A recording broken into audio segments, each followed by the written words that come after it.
আসসালামু আলাইকুম। Walton Google TV presents world cup গ্যালারিতে সকলকে আমন্ত্রণ। ইন্ডিয়ার রানটা যখন 15 ওভার শেষে 76, ওই সময়টাতে 5টা রান বোনাস বা পেনাল্টি পেয়েছে ইন্ডিয়া।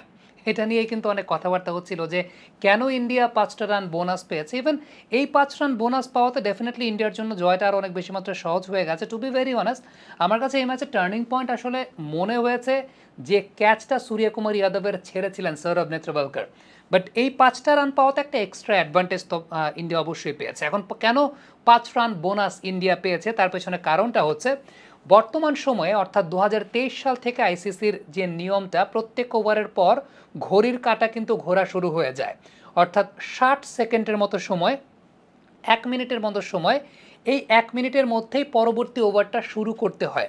এবং এক্ষেত্রে নিয়মটা যা তা হচ্ছে, কোনো একটা ম্যাচে যদি আপনার সাথে এরকম ঘটনা ঘটে যে আপনি 3টা ওভার এরকম করছেন যে 1 মিনিটের ব্যবধানে আপনি নতুন ওভার শুরু করতে পারছেন না, তাহলে অপোনেন্ট টিমকে 5 রান পেনাল্টি দেয়া হবে।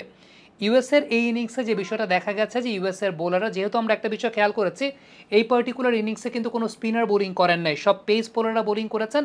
এবং এক্ষেত্রে নিয়মটা যা হয়েছে যে ক্যাপ্টেন অ্যারন জোন্স 3টা ওভারে এরকম করেছেন যে 2 ওভারের মাঝখানে তিনি 1 মিনিট বা 60 সেকেন্ডের বেশি সময় নিয়েছেন। টাইম আউট নিয়ে একটা অনেক বড় কথা হয়েছিল যে টাইম আউট ইনসিডেন্টটা প্রথমবারের মতো বাংলাদেশের ফরে হয়েছে এবং সেটা শ্রীলঙ্কার এগেনস্টে হয়েছে ইন্টারন্যাশনাল ওয়ানডে ক্রিকেটে। এবং সেই জায়গাটায় নতুন আরেকটা জিনিস, সময়ের সঙ্গে রিলেটেড আমরা আরেকটা জিনিস দেখলাম। এটা একটা অন্যরকম টাইম অ্যাডভান্টেজ আমরা বলতে পারি, যেখানে এই 3টা ওভারে এরকম ঘটনা ঘটেছে যেখানে আমেরিকান বোলাররা ওভার শুরু করতে দেরি করেছেন, অর্থাৎ 60 সেকেন্ডের বেশি সময় তারা ব্যয় করেছেন। এবং এটা নিয়ম সংক্রান্তভাবেই অনেকে হয়তো বা চিন্তা করতে পারেন যে আইসিসি এক্ষেত্রে ইন্ডিয়াকে কোনো এক্সট্রা বিট অফ অ্যাডভান্টেজ দিয়েছে কিনা, কিন্তু এই নিয়মটা 2023 সাল থেকেই প্রবর্তন করা হয়েছে। সো যেহেতু এটা বাইলজের মধ্যে রয়েছে, প্লেইং কন্ডিশনের মধ্যে রয়েছে, যদিও অ্যারন জোন্সকে দেখা যাচ্ছিল আম্পায়ার পল রাইফেলের সঙ্গে তিনি বেশ আর্গুমেন্ট করছিলেন যে কেন তাদেরকে সেক্ষেত্রে এরকম পেনাল্টি রান দেওয়া হয়েছে।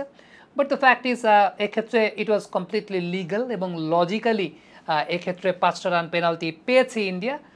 এর আগে দীনেশ কার্তিক কমেন্ট্রির সময় কিন্তু একটা কথা বলছিলেন, যারা কমেন্ট্রি শুনেছেন, ইন্ডিয়া পাকিস্তান ম্যাচে রোহিত শর্মাও কিন্তু এই প্রবলেমে পড়তে যাচ্ছিলেন, কারণ 2বার রোহিত শর্মার ক্ষেত্রে এমন ঘটেছিল যে তিনি 1 ওভারের ব্যবধানে তিনি ওভার শুরু করতে পারেন নাই, 2টা ওভার তার এরকম হয়েছিল। সো আরেকটা ওভার যদি আলটিমেটলি রোহিত শর্মা এরকম করতেন, পাকিস্তান 5 রান পেনাল্টি পেতে পারতো। বাট ওই দিন রোহিত শর্মা পরে নিজেকে সামলে নিয়েছেন। ডেফিনেটলি আমার কাছে মনে হয় যে অক্ষর প্যাটেল মাঝখানে যে ওভার করে দিয়ে গেছেন বা জাদেজা ওভার করেছেন, ওইটাতেই মিনিমাইজটা হয়ে গেছে, আসলে তাড়াতাড়ি ওভারটা শুরু করতে পেরেছেন বা এরকম কিছু একটা ঘটনা ঘটেছে। এখানে দেখেন ক্যাপ্টেনের অনেক ব্যাপার থাকে যে দুই সাইড থেকে যেহেতু খেলা হয়, একবার এক সাইড থেকে ফিল্ড প্লেসমেন্টের পর এরপর উইদিন 1 মিনিট আরেক পাশ থেকে বল গড়াতে হবে এবং ফিল্ড প্লেসমেন্ট আপনাকে ওইভাবে করতে হবে। সো ক্রিকেট খুব স্মার্ট মানুষের খেলা এবং অ্যাজ এ ক্যাপ্টেন জিনিসটা দিনকে দিন আরও অনেক বেশি স্মার্ট থেকে স্মার্টারের দিকে যাচ্ছে।